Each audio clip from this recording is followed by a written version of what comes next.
Hello दोस्तों, चलिए आज की वीडियो में आपको स्वागत है। तो दोस्तों, आज की वीडियो में हम आपको कक्षा 10 के इतिहास के खंड पहला, जो कि दीर्घ उत्तरीय प्रश्न होते हैं, जो 6 अंक के यूपी बोर्ड में पूछे जाते हैं, उनके हम प्रश्न उत्तर बताएंगे आपको। इससे पहले अगर आप हमारे चैनल पर नए हो तो हमारे चैनल को सब्सक्राइब कर लें और बेल आइकन को ऑन कर लें, ताकि आने वाली हर एक वीडियो सबसे पहले आप तक पहुँच सके।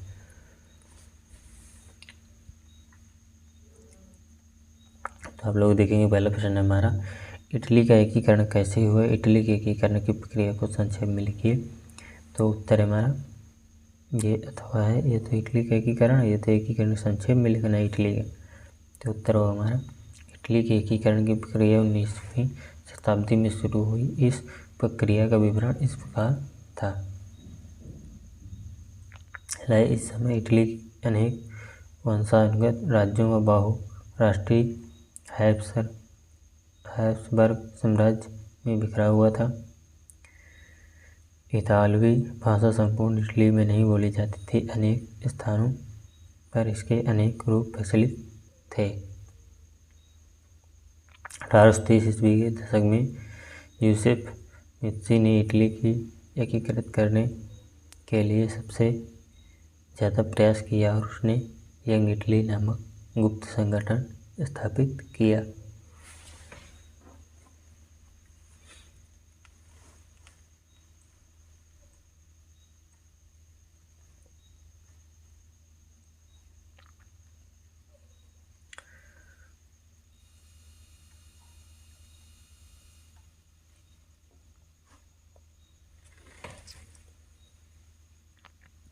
अठारह ईस्वी और 1848 ईस्वी में जो क्रांतिकारी विद्रोह असफल हुए, उनके कारण इतालवी राज्यों में एक बिखराव आ गया, जिन्हें संगठित करने के लिए सार्डिनिया पेडवाट के शासक विक्टर एमानुएल द्वितीय आगे आया। नेक्स्ट है, सार्डिनिया पीडवांट के प्रधानमंत्री कावूर ने इटली के राज्यों को संगठित करने के लिए प्रारंभ हुए आंदोलनों को नेतृत्व प्रदान किया और फ्रांस व सार्डिनिया पीडवांट के बीच एक कूटनीतिक संधि की। 1859 ईस्वी में सार्डिनिया पीडवांट ने ऑस्ट्रेलिया को पराजित किया। इस युद्ध में गैरिबाल्डी के नेतृत्व में अनेक सैनिकों ने भी भाग लिया। 1860 ईस्वी में दक्षिणी इटली व दो सिसिलियों के राज्यों में सार्डिनिया पीडवांट के सैनिकों ने प्रवेश लिया। यहाँ पर स्थानीय किसानों की मदद से वे स्पेन को पराजित कर सके। 1861 ईस्वी में विक्टर इमानुएल द्वितीय को एकीकृत इटली का राजा घोषित किया और 1870 ईस्वी में एकीकरण पूर्ण हुआ।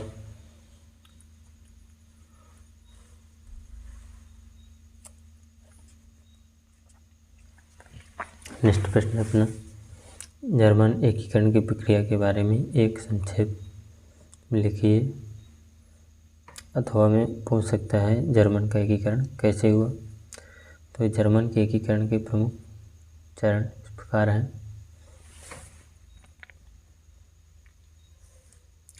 देखेंगे, प्रेस की आज़ादी और संगठन बनाने की स्वतंत्रता। जर्मन एकीकरण की मांग के दौरान संविधान, प्रेस की आज़ादी और संगठन बनाने की स्वतंत्रता जैसे सिद्धांतों का विकास हुआ। संसदीय व्यवस्था स्थापित करना, संसदीय व्यवस्था स्थापित करने की पृष्ठभूमि तैयार की जाने लगी। राष्ट्रीयता की भावना जागृत करना, जर्मन लोगों में 1848 ईस्वी के पहले ही राष्ट्रीयता की भावना जागृत हो चुकी थी। राष्ट्रीयता की भावना मध्यवर्गीय जर्मन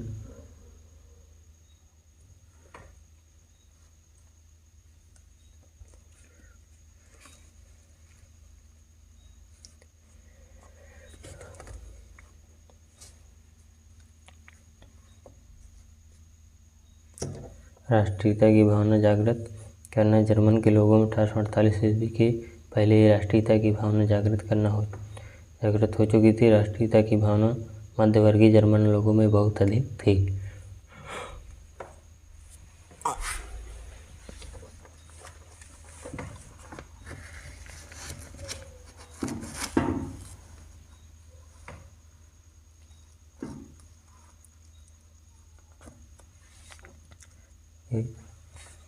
राष्ट्र राज्य बनाने का प्रयास। राष्ट्र राज्य बनाने का प्रयास 1848 ईस्वी में जर्मन महासंघ के विभिन्न इलाकों को जोड़कर एक निर्वाचित संसद द्वारा शासित राष्ट्र राज्य बनाए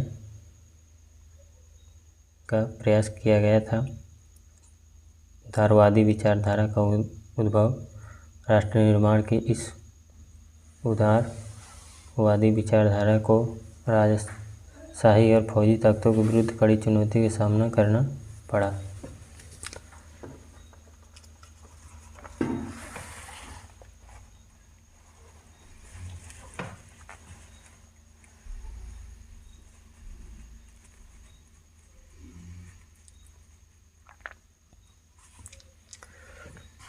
भूस्वामियों का समर्थन।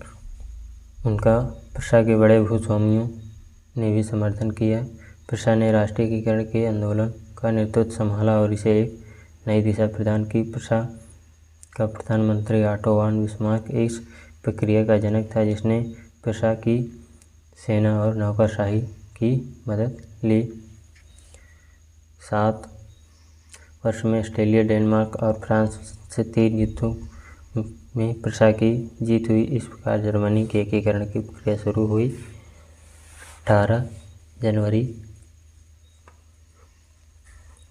1871 ईस्वी में वर्षा में प्रशा के राजा काइजर विलियम प्रथम को जर्मनी का सम्राट घोषित किया गया।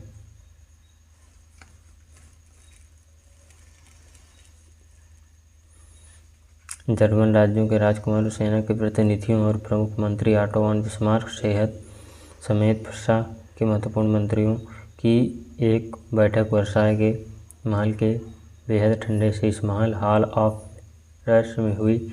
इस सभा में प्रशा के काइजर विलियम प्रथम के नेतृत्व में नए जर्मन साम्राज्य की घोषणा की गई। इस प्रकार जर्मन राष्ट्र का एकीकरण हुआ। इस प्रक्रिया में प्रशा राज्य एक प्रमुख शक्ति केंद्र के रूप में प्रकट हुआ। नेक्स्ट प्रश्न है अपना, यूरोप में राष्ट्रवाद के विकास में संस्कृति के योगदान को दर्शाने के लिए 3 उदाहरण दें। तो यूरोप में राष्ट्रवाद के विकास में नवीन परिस्थितियाँ जैसे कि युद्ध, क्षेत्रीय विस्तार, शिक्षा आदि का जितना योगदान रहा है, उतना ही योगदान संस्कृति का भी रहा है। कलाकारों, साहित्यकारों, संगीतकारों आदि ने राष्ट्र प्रेम की भावना का विकास किया। इसके अनेक उदाहरण हमें फ्रांस, इटली, यूनान, जर्मनी में देखने को मिलेंगे। इनमें 3 प्रमुख उदाहरण इस प्रकार हैं। फ्रेडरिक सारिउ का यूटोपिया।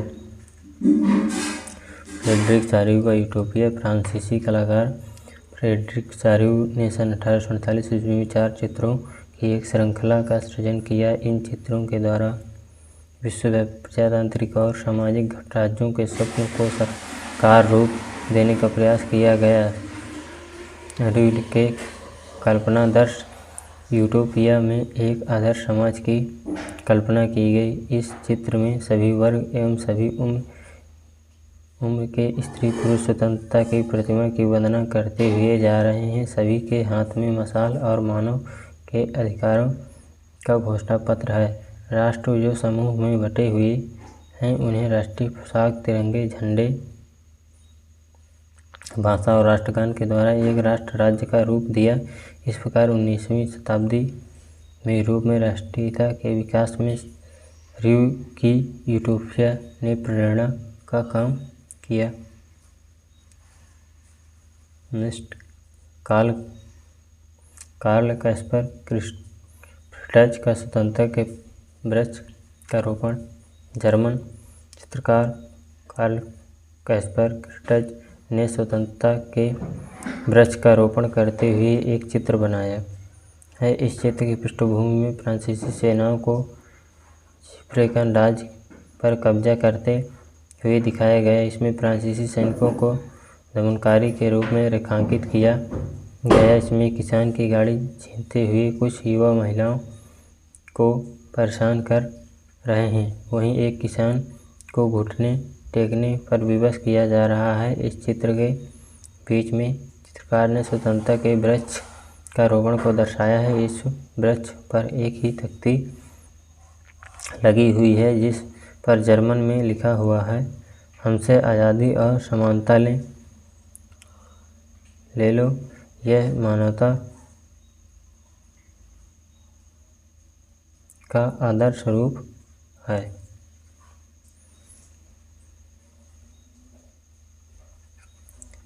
यह फ्रांसीसियों के इस दावे पर व्यंग है कि वे जिन इलाकों में जाते थे वहां राजतंत्र का विरोध कर मुक्तिदाता बन जाते थे।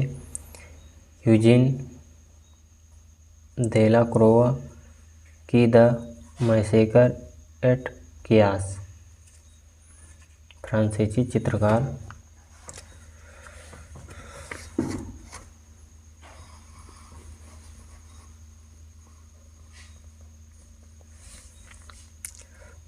चित्रकार देलाक्रोआ तत्कालीन फ्रांस के महत्वपूर्ण रोमानी चित्रकारों में शामिल हैं। द मैसेकर एट कियास नामक यह विशाल चित्र एक घटना को चित्रित करता है जिसमें कियास द्वीप पर कहा जाता है कि तुर्कों ने 20,000 यूनानियों को मार डाला। देलाक्रोआ ने अपने चित्र के द्वारा महिलाओं और बच्चों की पीड़ा को केंद्र बिंदु बनाते हुए चटक रंगों का प्रयोग करके देखने वालों की भावनाएं उभार करके यूनानियों के लिए महानुभूति जगाने की कोशिश की।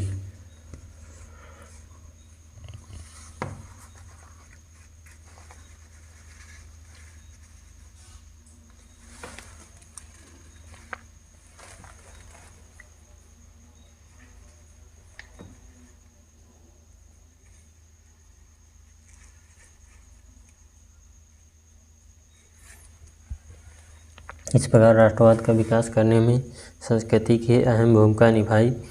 कला, काव्य, कहानियों, कथाओं और संगीत ने राष्ट्रवादी भावनाओं के निर्माण और विकास में सहयोग दिया।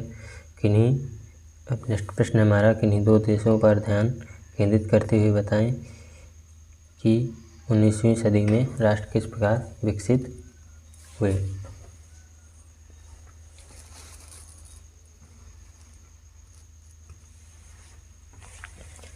19वीं शताब्दी में लगभग समस्त यूरोप में राष्ट्रीयता का विकास हुआ, जिस कारण राष्ट्र राज्यों का उदय हुआ। इनमें बेल्जियम एवं पोलैंड भी ऐसे ही देश थे। नेपोलियन की पराजय 1815 ईस्वी के बाद वियना संधि द्वारा बेल्जियम और पोलैंड को मनमाने तरीके से अन्य देशों के साथ जोड़ दिया गया। इस मनमानेपन का आधार यूरोपीय सरकारों की यह रूढ़िवादी विचारधारा थी कि राज्य व समाज में स्थापित पारंपरिक संस्थाएं यथा राजतंत्र, चर्च सामाजिक रूप से उच्च व निम्न वर्ग और परिवार बने रहने चाहिए। बेल्जियम व पोलैंड ने इस रूढ़िवादी विचारधारा का विरोध किया। इन दोनों देशों ने स्वयं को स्वतंत्र राष्ट्र राज्य के रूप में स्थापित किया। इन देशों का विकास इस प्रकार हुआ।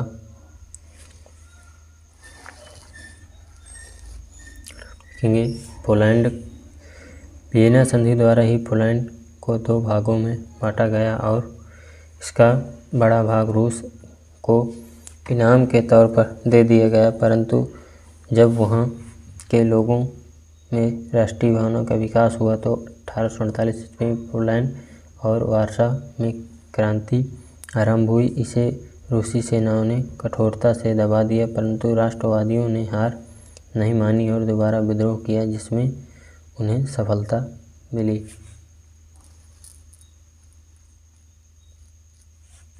बेल्जियम वियना कांग्रेस द्वारा बेल्जियम को हॉलैंड के साथ मिला दिया गया, परंतु दोनों देशों में ईसाई धर्म के कट्टर विरोधी अनुयायी रहते थे। जहां बेल्जियम में कैथोलिक थे, वहां हॉलैंड में प्रोटेस्टेंट हॉलैंड का शासक था। हॉलैंड वासियों को बेल्जियम वासियों से श्रेष्ठ मानता था, अतः इस श्रेष्ठता को बनाए रखने के लिए उसने सभी स्कूलों में धर्म की शिक्षा देने की आज्ञा जारी की। इनका बेल्जियम वासियों ने कड़ा विरोध किया। इसमें इंग्लैंड ने भी उनका साथ दिया, जिस कारण हॉलैंड को बेल्जियम को 1830 में स्वतंत्र करना पड़ा। बाद में यहाँ पर इंग्लैंड जैसी संवैधानिक व्यवस्था कायम हुई। नेक्स्ट प्रश्न अपना, यूरोप में राष्ट्रवाद के उत्थान हेतु उत्तरदायी कारणों का विस्तार पूर्वक विवेचन कीजिए। अथवा हम पूछ सकता है कि राष्ट्रवाद से क्या तात्पर्य है। यूरोप में राष्ट्रवाद के उदय होने कौन सी परिस्थितियाँ सहायक हुई। तो नेक्स्ट तो यूरोप में राष्ट्रवाद का आशय स्पष्ट करने के लिए पूछ सकता है। उसमें आपको उत्तर तीनों का सेम यही होगा।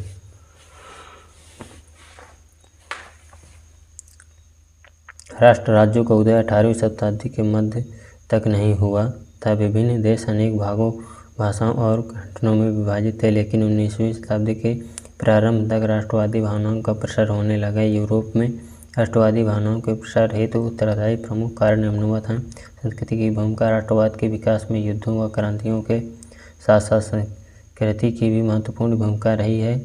कला, काव्य, कहानियों और संगीत ने राष्ट्रवादी भावनाओं को विकसित करने तथा व्यक्त करने में सहयोग दिया।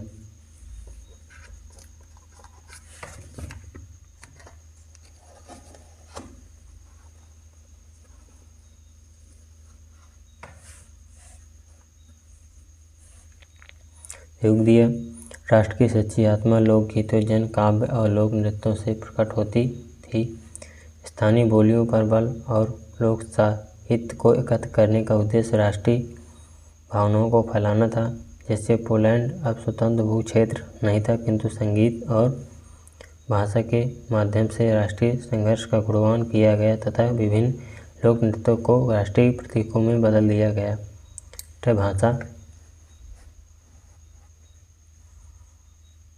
भाषा ने राष्ट्रीय भावनाओं के विकास में महत्वपूर्ण भूमिका निभाई।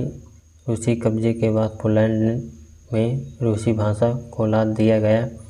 इसके सदस्यों ने राष्ट्रवादी विरोध के लिए भाषा को हथियार बनाया। चर्च के आयोजनों में पोलिश का प्रयोग हुआ। परिणाम स्वरूप पारितारी और बिशपों को जेल में डाल दिया गया। पोलिश भाषा रूसी प्रभुत्व के विरुद्ध संघर्ष के प्रतीक के रूप में देखी जाने लगी।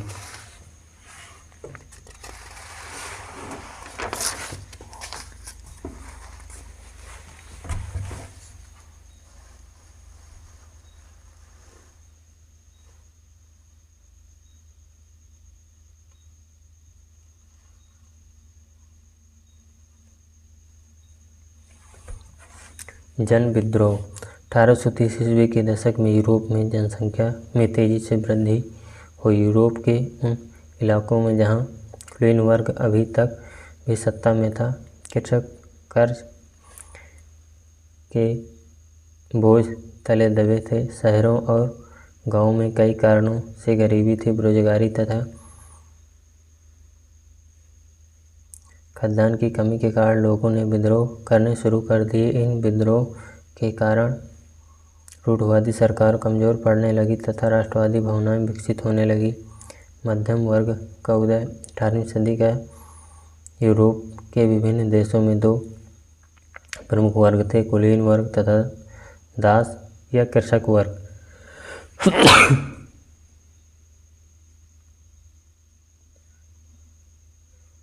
औद्योगिकरण के कारण नए सामाजिक समूह श्रमिक वर्ग तथा मध्य वर्ग अस्तित्व में आए, जो उद्योगपतियों,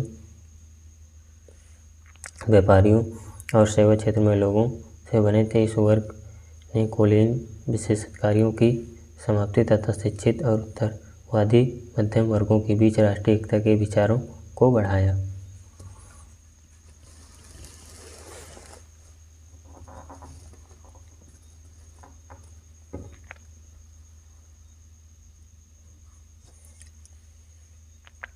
उदारवादी विचारधारा का प्रारंभ।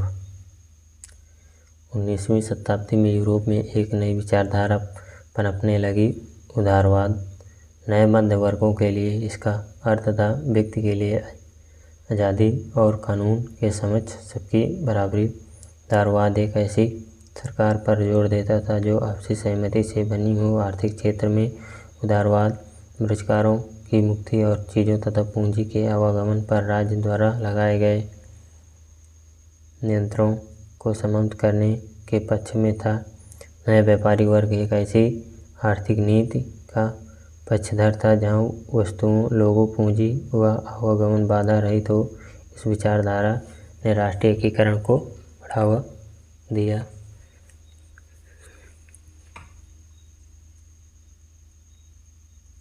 यूनान का स्वतंत्रता संग्राम। तो यूनान का स्वतंत्रता संग्राम है। यूनान ने स्वतंत्रता संग्राम पूरे यूरोप में राष्ट्रीय भावनाओं का संचार किया। यूनानियों का आज़ादी के लिए संघर्ष 1821 ईस्वी में प्रारंभ हुआ। 1832 ईस्वी में कुस्तुनिया की संधि ने यूनान को एक स्वतंत्र राष्ट्र की मान्यता दी। इस स्वतंत्रता संग्राम ने यूरोप के अन्य देशों को भी एकीकरण करने के लिए प्रेरित किया। 1789 ईस्वी में फ्रांस की क्रांति के क्या कारण थे? बड़ी कुकरनी है। फ्रांस की क्रांति कब शुरू हुई, उसका मुख्य कारण क्या था? तो आपको उत्तर देना है। 1789 ईस्वी की फ्रांस की क्रांति यूरोप के इतिहास की एक युगांतकारी घटना थी। इस क्रांति के कारण लुई 19 का वांछनीय शासन फ्रांस से समाप्त हो गया। फ्रांस में लोकतंत्र जनता का शासन का आरंभ हुआ। फ्रांस की क्रांति के लिए उत्तरदायी प्रमुख कारणों का विवरण इस प्रकार है। स्वतंत्रता पर प्रतिबंध। फ्रांस के लोगों को किसी भी तरह की स्वतंत्रता प्राप्त नहीं थी। धार्मिक स्वतंत्रता पर भी प्रतिबंध था। फ्रांस में प्रोटेस्टेंट धर्म वालों पर अत्याचार किया जाता था। न्याय और स्वतंत्रता की पूरी तरह से अवहेलना हो रही थी। ले दका से बिना कारण बनाए कैद के आदेश पत्र का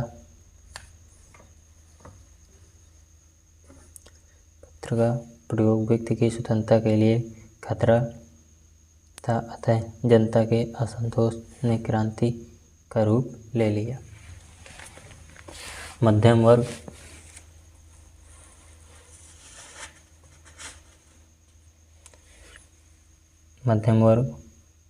युवा वर्ग। औद्योगिक क्रांति के बाद मध्यम वर्ग का उदय हुआ। इस वर्ग में व्यापारी, उद्योगपति, वकील, डॉक्टर, लेखक, पत्रकार, शिक्षाविद और निम्न सरकारी पदाधिकारी आदि थे। फ्रांस का मध्यम वर्ग महत्वाकांक्षी था और कुलीन वर्ग को अपना शत्रु मानता था। नेपोलियन ने ठीक ही कहा था कि फ्रांसीसी क्रांति का वास्तविक कारण कॉलोनियों का घमंड था। स्वाधीनता तो महज एक बहाना था। अतः फ्रांसीसी क्रांति का एक प्रमुख कारण यह भी था कि वहाँ का मध्यम वर्ग सामाजिक एवं राजनीतिक समानता चाहता था और इसके लिए विद्रोह का सामना करने के लिए तैयार था। अयोग्य शासक। क्रांति के समय फ्रांस का शासक लुई 19 था। वह एक अयोग्य शासक था क्योंकि उसने शासन में सुधार लाने का प्रयास नहीं किया। उसकी पत्नी का प्रभाव शासन पर अधिक था। लुई 19 के राज्यद्रोह के समय जनता को बहुत आशा थी, लेकिन उसकी दूरदर्शिता और कर्तव्यहीनता के कारण जनता को विद्रोह के मार्ग का सहारा लेना पड़ा। दार्शनिकों का प्रभाव। फ्रांस के दार्शनिकों का प्रभाव की दुर्दशा।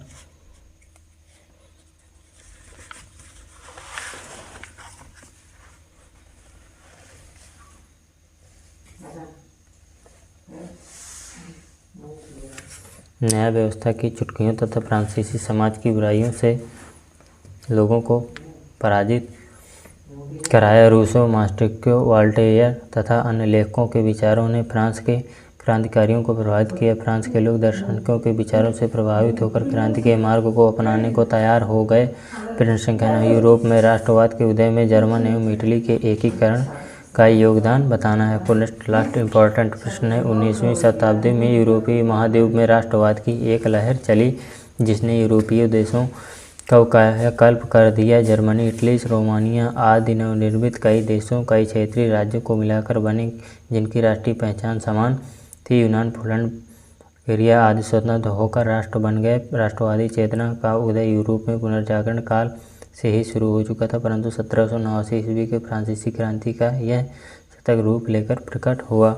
18वीं शताब्दी में कई देश जैसे जर्मनी, इटली तथा स्विट्जरलैंड आदि इस रूप को नहीं मानते थे। जैसा कि आज हमने देखते हैं कि 18वीं शताब्दी के मध्य जर्मनी, इटली और स्विट्जरलैंड राजशाही ढांचों और कैंटनों में बटे हुए थे जिनके शासकों के स्वायत्त क्षेत्र थे। इसी प्रकार पूर्वी और मध्य यूरोप निरंकुश राजतंत्रों के अधीन थे और इन क्षेत्रों में तरह तरह के लोग रहते थे। वे अपने आप को एक सामूहिक पहचान या किसी समान संस्कृति का भागीदार नहीं मानते थे। ऐसी स्थिति राजनीति एकता को आसानी से बढ़ावा देने वाली नहीं थी। इस तरह के समूहों को आपस में बांधने वाला तत्व केवल सम्राट के प्रति संबंधी सबकी निष्ठा थी। फ्रांसीसी क्रांति से पहले फ्रांस एक ऐसा राज्य था जिसके संपूर्ण भूभाग पर एक निरंकुश राजा का शासक था। फ्रांसीसी क्रांति का नारा स्वतंत्रता, समता और विश्व बंधुत्व ने राजनीति और अभिजात वर्गीय परिवेश में बाहर कर उसे अखबारों, सड़कों तथा सर्वसाधारण की वस्तु बना दिया। 19वीं शताब्दी तक आते आते परिणाम युगांतकारी सिद्ध हुए। नेपोलियन की संहिता 1804 में लागू किया गया। इसके जन्म पर आधारित विशेष अधिकारों को समाप्त कर दिया गया। इसने न केवल न्याय के समक्ष समानता स्थापित की बल्कि संपत्ति के अधिकार को भी सुरक्षित किया।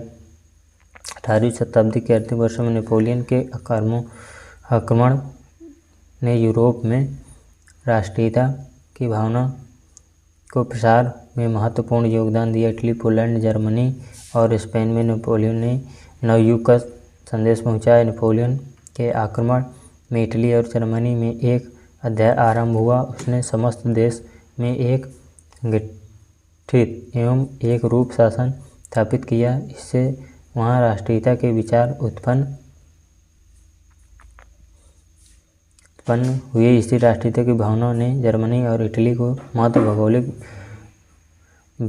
अभिव्यक्ति की सीमा से बाहर निकालकर उसे वास्तविक एवं राजनीतिक रूप प्रदान किया, जिससे इटली और जर्मनी के एकीकरण का मार्ग प्रशस्त हुआ। यूरोप में राष्ट्रवाद के प्रमुख बिंदु इस प्रकार हैं। पहला है, यूरोप में राष्ट्रीयता की भावना के विकास के कारण यूरोपीय राज्यों का एकीकरण हुआ। इसके कारण कई बड़े और छोटे राष्ट्रों का उदय भी हुआ। यह यूरोपीय राष्ट्रवाद का परिणाम था कि 19वीं शताब्दी के अंतिम त्रासद एवं संकीर्ण राष्ट्रवाद का जन्म हुआ। संकीर्ण राष्ट्रवाद के कारण प्रत्येक राष्ट्र की जनता और शासक के लिए उसका राष्ट्र ही सब कुछ हो गया। इसके लिए वे किसी भी सीमा तक जाने के लिए तैयार थे। बाल्कन प्रदेश के छोटे छोटे राज्यों एवं विचित्र विभिन्न जातियों समूहों में भी यह भावना जोर पकड़ने लगी।